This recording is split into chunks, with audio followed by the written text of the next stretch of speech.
नमस्कार साथियों, बहुत बहुत स्वागत है मध्य प्रदेश के सभी अतिथि शिक्षक भाइयों का और भविष्य के सभी नए अतिथि शिक्षकों का राम सर यूट्यूब चैनल पे एक बार फिर से। और एक वीडियो मैंने आपके लिए कुछ समय पहले बनाया था, लगभग एक 7-8 दिन पहले का वीडियो था। और उस वीडियो को बाद में काफ़ी कमेंट्स से मेरे पास में आई, काफ़ी फ़ोन कॉल आए, काफ़ी साथियों की प्रतिक्रिया भी आई। काफ़ी अच्छे लोग भी थे, जेन्युइन लोगों के कमेंट आए। तो इस प्रक्रिया को जिस तरीके की मैंने बताई थी, कुछ लोगों का मानना है कि सर ये कहने का मतलब ये कि देखो, अभी पहली बात ये कि ये ऑफिशियली नहीं है।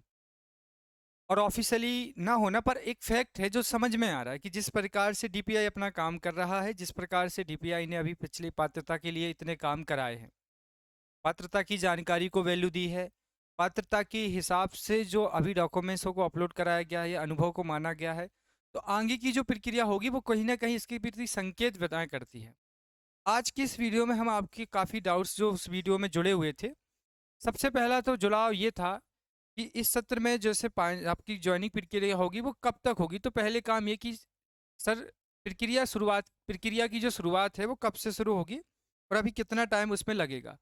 तो ये चीज़ हम सबसे पहले ही देखेंगे कि अतिथि व्यवस्था जो 2024 और 25 की है वो कब से प्रारंभ कर दी जाएगी, इसके लिए आवेदन कब से मांगे जा सकते हैं। दूसरा ये कि सर पात्रता बीएस अनुभव, मतलब यहाँ पर अगर अनुभव के आधार पर देखा जाए और पात्रता के हिसाब से तो किसको रेफरेंस ज़्यादा मिलेगा, पहला प्रश्न तो सबसे बड़ा यही है। तीसरी बात ये रहेगा कि सर अगर कोई पहले से रखा है, मतलब पूर्ववत, कोई पूर्ववत अतिथि शिक्षक है वहाँ पर, या अनियमितताओं के आधार पर जैसा भी पहले का काम चला, तो ये रखेंगे या फिर उनके लिए नया सा नोटिफिकेशन निकालेंगे। तो देखिए, आपको मैं बता दूं, सबसे पहली बात तो ये कि काफ़ी लोगों का ये लग रहा है आज भी कि ये बातें ही सिर्फ ऑफिशियली अच्छी लगती है, ज़मीनी लेवल इन सब बातों से दूर है। तो इसका एक सामान्य सा उत्तर है कि अगर हम शिक्षित हैं और हमें पता है कि ये हमारे अधिकार के लिए गलत है या हम जो कर रहे हैं वो गलत है, आधिकारिक तौर पे गलत है, तो जब हम, सरकार तो परिवर्तित नहीं कर सकते कि कोई अगर जीत रहा है, लोगों ने वोट दिया है तो वो जीत सकते हैं। पर जहाँ हमारा कमांड है, जहाँ हमारा बस चलता है, क्योंकि देखो इनडायरेक्टली सरकार ना आपकी है ना मेरी है, सरकार जो चल रही है वो हमारे टैक्स से चल रही है, सबका बराबर अधिकार है सरकार पर। और सरकार ने कुछ नियम कानून बनाए हैं और वो सरकार के नियम कानून अब जगह जगह पर अप्लाई होते हैं। वही जो आज पुलिस वाला एक छोटी सी शहर में है और एक इंदौर शहर में है, महानगर में है, तो दोनों में बहुत अंतर होगा। क्योंकि यहाँ पर पुलिस वाले को छोटे से शहर में राजा मानती है और वहाँ पर एक एक कर्मचारी मानते हैं। तो जगह जगह का फर्क होता है, वैसा कुछ नहीं है। सभी कानून सभी जगह बराबर होते हैं, बस आपको उनको उनको बताना पड़ता है। तो यहाँ पर एक छोटी सी पहली बात, आप लोगों की प्रक्रिया जून में ही डीपीआई की तरफ से आप देखेंगे कि डीपीआई क्या करेंगे, प्रॉपर एक पूरा विज्ञापन निकालेंगे। हर साल तो कुछ नहीं होता है, सिर्फ हर साल जो हुआ था 2023-24 में जो व्यवस्था बनी थी, उसमें सिर्फ बताया गया था कि अतिथि शिक्षकों की व्यवस्था को बरकरार रखकर आगे बढ़ाया जा रहा है। इस बार डीपीआई का पूरा एक नियम पुस्तिका आ सकती है संभवतः, मैंने भी जो जानकारी प्राप्त की है डीपीआई से, तो उनका कहना है कि इस बार अतिथि व्यवस्था को कुछ ज़्यादा महत्व दिया जाएगा। तो नियम पुस्तिका आएगी, ठीक है। अब नियम में क्या क्या हो सकते हैं, तो बहुत बेसिक नियम होंगे। जैसे कि आपने अभी देखा कि अतिथियों को जो भी कार्यरत हैं, जो पूर्व में कुछ समय काम कर चुके हैं, सबसे अनुभव की जानकारी मांगी जा रही है और पात्रता की। तो अभी नियमों में सबसे पहला काम ये होगा कि सपोज करिए कि किसी विद्यालय में, तो सभी विद्यालय में, क्योंकि अभी मार्च अप्रैल में आपका कार्यकाल खत्म होगा, कॉन्ट्रैक्ट बेस पर आप काम करते हैं सभी, चाहे आपने स्कूल में कितना भी अच्छा परिणाम लाया हो, चाहे आपने कुछ भी किया हो, आप किसी भी जगह परमानेंट नहीं है, क्योंकि आपके नाम के साथ ही अतिथि जुड़ा है। और अतिथि का मतलब ये नहीं होता है कि आपने अच्छा परिणाम लाए या आप उस स्कूल में पिछले 10 साल से पढ़ा रहे हैं तो आपको प्राथमिकता दी जाएगी, नहीं। योग्यता के आधार पर ही काम होते हैं, जो योग्यता होगी उसी को प्राथमिकता दी जाएगी।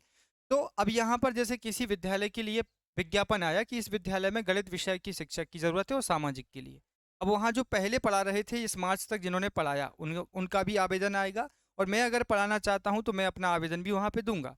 तो अब मेरे आवेदन में मैंने पात्रता की जानकारी दी है और मेरा कुछ सालों का अनुभव भी है, वो भी दिया है।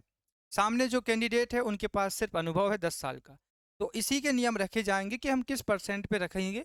दोनों इक्वल हो गए हैं, एक का अनुभव ज़्यादा है, एक की पात्रता ज़्यादा है। तो जिनका रेशियो ज़्यादा होगा उन्हें वो जॉब मिलेगी, क्योंकि पहले अतिथि सिर्फ अतिथि हुआ करते थे, 5,000, 10,000 और 14,000 था। अब 10,000, 14,000 और 18,000 है। तो मानदेय बढ़ेगा तो काम भी बढ़ेगा। तो ये एक पहला काम होगा कि दोनों में।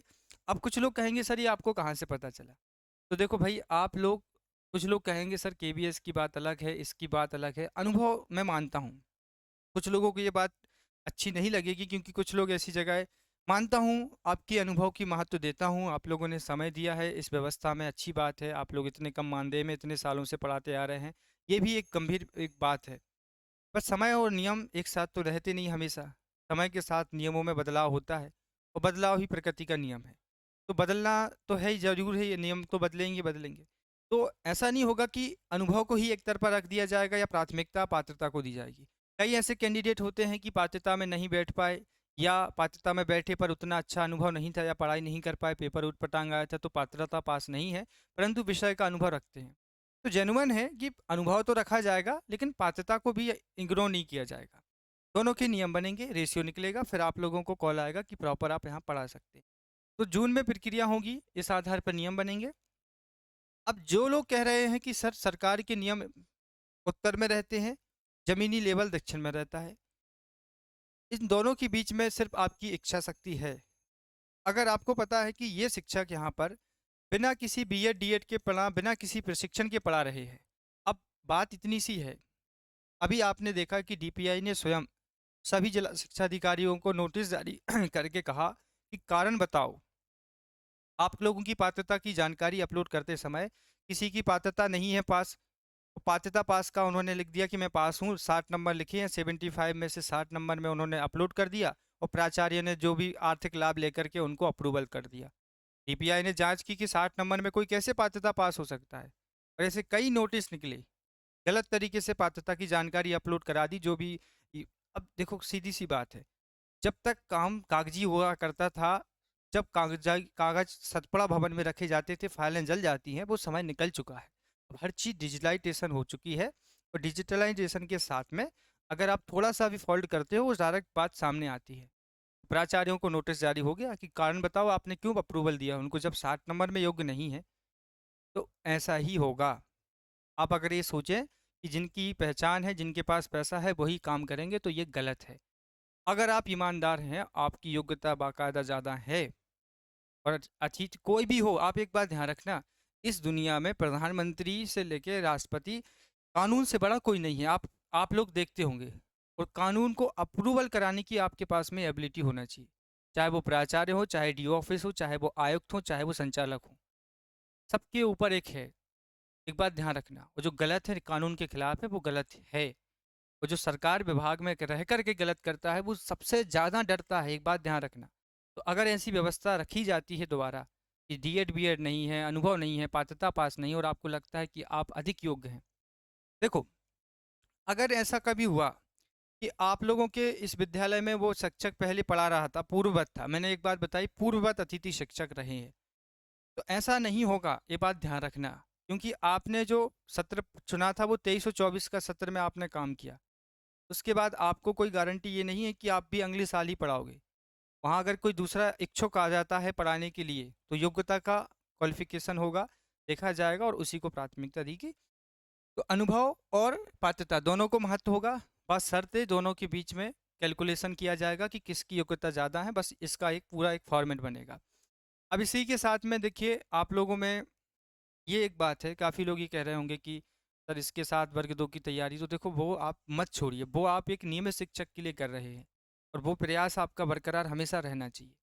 ऐसा ना हो कि आप पात्रता के चलते अतिथि शिक्षक, तो वो स्वभावगत है, क्योंकि सरकारी की सब तैयारी करते हैं। ये तो मैं व्यवस्था बता रहा हूँ कि जिनको स्वेच्छा है, योग्यता रखते हैं, वो कर सकते हैं। अब एक सबसे बड़ी बात है कि क्या साल 1 साल का फिक्सेशन रहेगा? तो देखो इस बात पर विचार हो रहा है, काफ़ी अतिथि शिक्षक संगठन इस पर काम कर रहे हैं, क्योंकि ये महापंचायत की घोषणा में भी था, और इस बात की जिक्र लगातार हो रहा है प्रदेश में कि जैसे आपने अतिथि प्रणाली में पात्रता को स्पेशल दिया है, इसी प्रकार से दूसरे नियमों में आप 1 साल का कॉन्ट्रैक्ट करें हमारे साथ, कि 1 साल तक तो आपको कोई नहीं भगाएगा, चाहे कितना भी नियमित शिक्षक आ जाए वहाँ पर, चाहे कुछ भी हो जाए। ये बात आप देखेंगे कि इस सत्र में आपको देखने को मिलेगी। तो कहीं ना कहीं साल भर एक स्थायी रोजगार में आप काम करेंगे, सुरक्षा होगी रोजगार की, उसके साथ आपको एक सिक्योरिटी मिलेगी, एक अच्छा मानदेय होगा, और वो भी आप लोगों से रिजल्ट मांगेंगे तो वो भी आप काम करेंगे। तो इस साल तरीके से बेहतर तरीके से भर्तियाँ होगी, क्योंकि सरकार लगातार जब इतना पैसा अतिथियों पे खर्च कर रही है, तो अनियमितताओं को भी देखा जा सकता है कि अगर कोई अनियमितताएँ हो रही हैं, तो मैं एक बात मानता हूँ कि डीपीआई इस बार बहुत इंटरेस्ट ले रहा है। तो इसका कारण सिर्फ़ इतना सा है कि सरकार कह रही है हमारा पैसा इस पे ज़्यादा खर्च हो रहा है। सरकार की नज़र में है कि जब हम पहले 5,000 रुपए देते थे तो हमें वो चीज़ माइंड नहीं करते थे, पर जब 18,000, 14 और 10,000 दे रहे हैं, तो वो चाहते भी हैं कि व्यवस्थाएं कम से कम व्यवस्थित हों। ऐसा है। और अगर कोई गलत करता है, जब प्राचार्य और डीओ ऑफिस के लिए कारण बताओ नोटिस आ गया, फिर तो प्राचार्य और स्कूल विभाग तो क्या ही है।